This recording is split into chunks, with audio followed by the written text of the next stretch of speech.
Where's my money, Julie? The woman with the cigarette asked. I wish I knew that, I quipped nervously. One of her goons stood behind me, and Madame Perrault savored the fear in my eyes. The possible murderer of Lou was sitting right in front of me, and to top it all off, I could bid farewell to life at any moment myself. Madame Perrault owned the gambling house known as 3-7 Ace. It turned out her people were the ones ransacking my apartment searching for the money the other day. They had also been in Fleur's apartment. I asked if these same fellows had robbed me a month ago, to which Madame Perrault replied that she only learned of my existence after Lou's murder. She explained that my partner had been a frequent visitor at her gambling house. He had managed to secure a seat at the table Madame Perrault jokingly called the big boys' table. And the stakes there were no small change. Not everyone could afford the bets made there. Lou had lost 10,000 francs but never repaid the debt. That's when I got angry and raised my voice. And what does that have to do with me? I asked.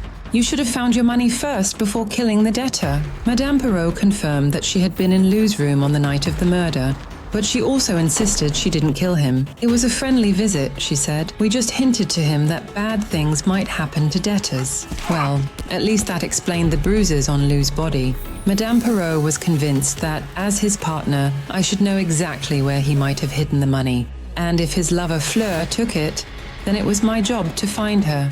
Finally, Madame Perrault warned me that fleeing Paris wasn't an option, and if I didn't find the money, her acquaintances in the police would ensure I became the prime suspect in my partner's murder.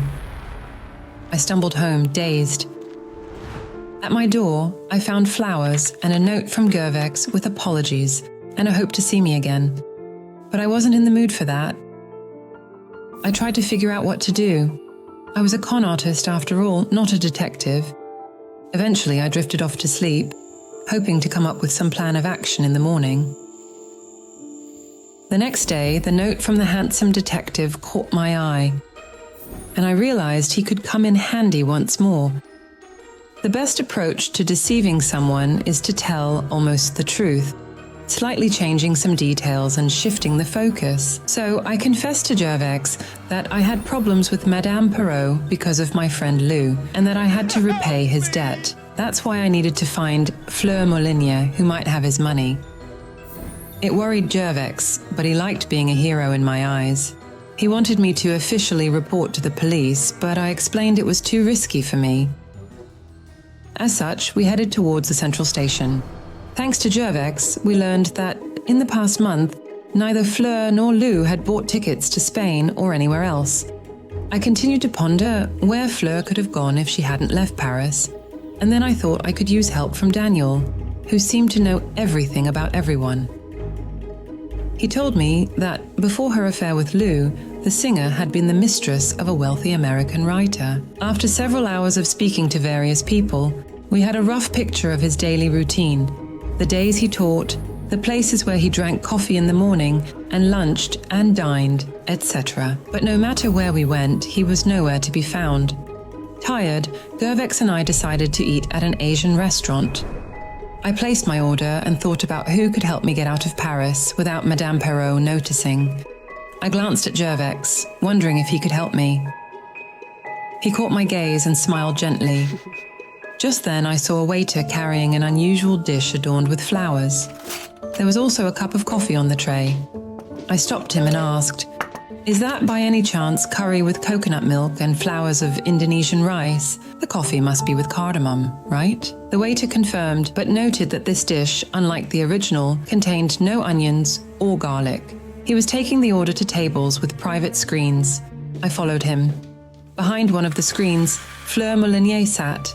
When she saw me, she panicked and was going to jump to her feet when she noticed the policeman behind me. I sat down at the table with Fleur and began to intimidate the poor thing, telling her she was in trouble. I told her that Madame Perrault's people were at least at 3 tables here. They came here searching for Lou's money, believing she had it. Fear loosened her tongue. She confessed that she and Lou had indeed been lovers. Thanks to her, he had made connections with people who had broken into my apartment and caused a mess there the previous month. Thus, Lou could convince me that my share would be more secure in his safe box. Later, my partner broke up with Fleur. "So, you took revenge on your ex-lover and took the money?" Gervais asked, playing the bad cop. I, on the other hand, began to reassure Fleur, but continued questioning her. Fleur cried, saying that after her breakup with Lou, she returned to the American writer. She admitted she had visited Lou's room on the night of the murder to make him feel jealous. Fleur recalled that, at that time, there was no money in the safe. Lou had opened it to retrieve and give her letters back. When I asked why she was hiding then if she hadn't taken the money, Fleur replied that she wasn't hiding. She explained she had quit because she was sailing to the US with her American lover in a few days. "What else am I supposed to do? Stay here and continue singing for pennies?" she said. As I stood up from the table, I said that it was now up to Madame Perrault's people to decide whether she had Lou's money or not. Panicked, Fleur lunged at me, clasping my hands and almost falling to her knees, begging me to believe her. If she had the money, she wouldn't have returned to the American writer. Fleur nearly shouted through the tears that the woman for whom Lou had left her had probably taken it. Fleur didn't know who this mysterious lady was. The only thing Lou had ever mentioned was the joke he made when they parted. He'd commented that his scam had ended up as love, like in some pulp novel. And then I realized who that woman could be. Madame Daudet had learned of Lou's death while she was in Spain. She was the woman waiting for him there. But when she'd heard about the murder, she'd returned. Outside, Gervais couldn't stop praising me. He was impressed by our teamwork. He joked that if I were a man, I'd make an excellent detective. I laughed and asked if he really wished that. Gervais touched my hand and whispered, "No."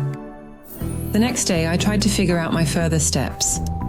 I sat on the balcony with a cup of coffee, gazing at the streets of Paris. Madame Daudet didn't need the money, so was it really love? Or did she simply need the money to be able to leave her husband? She couldn't have killed Lou, she was in Spain. Or wasn't she?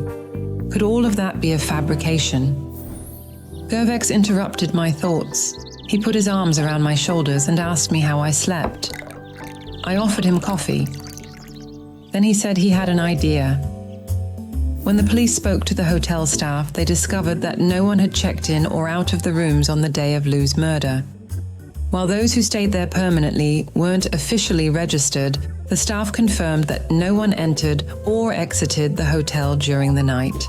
Therefore, the killer must have checked in earlier and returned to their room after the murder.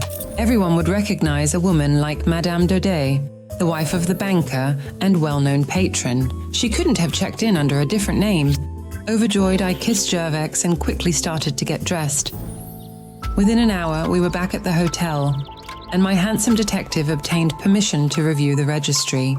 We didn't find Madame Daudet there, but we did find Monsieur Daudet. He had checked in a day before the murder, in a room on the same floor where Lou lived. Gervais was convinced we had found the killer. Apparently, Monsieur Daudet found out that the money he'd paid Lou hadn't helped, and his wife was planning to run away with her lover anyway. Monsieur Daudet had no alibi, but to accuse him, we needed more evidence or his confession. And then it dawned on me. I knew then it would be my final con. My dear Daniel managed to find out which upcoming event the respectable Daughters planned to attend next. My friend Vincent managed to sneak into their garage and tamper with the car a bit. If he did everything right, the car was supposed to stall a few blocks away. And that's precisely what happened. Monsieur Daudet was nervous and yelled at the driver, who couldn't figure out why the car wouldn't move. But then, like a prince on a white horse, Gervais, dressed up and driving a car, appeared. His task was to flatter Monsieur Daudet and offer the couple a ride. They had to navigate through scuffles and small strikes organized by Madame Perrault's people all along their route. The main thing was to keep our lovebirds stressed. The broken car, the problems on the road, and being late on top of that. Gervais was to suggest to Monsieur Daudet that he enter the restaurant through the back door, claiming the event had already begun. I hoped they wouldn't notice that they were entering a different building, And they didn't. The Daudet were escorted to a table, and although the hall was crowded, thanks to Madame Perrault, it was evident that Madame Daudet was scanning the room for familiar faces. Finally, she saw Fleur on stage.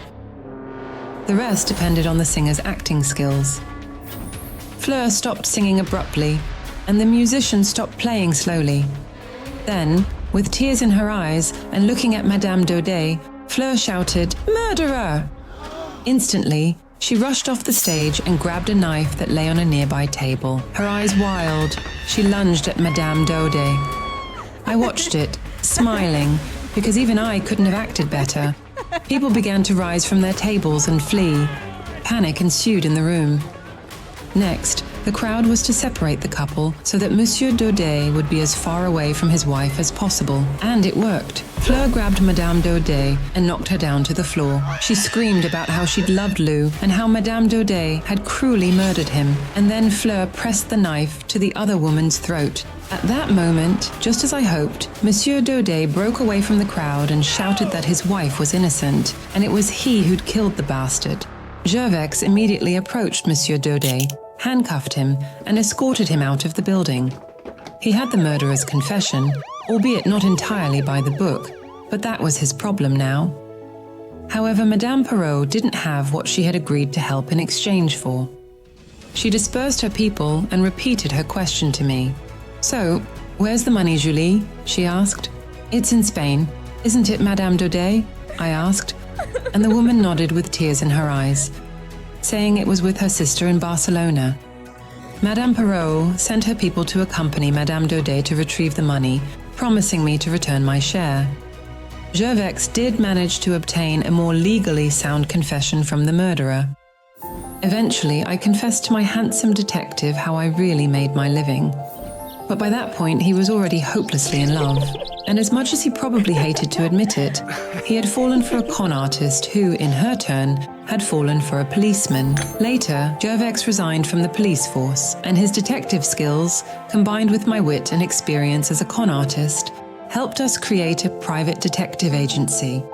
As I said, that had been my last con, and today I catch con artists myself.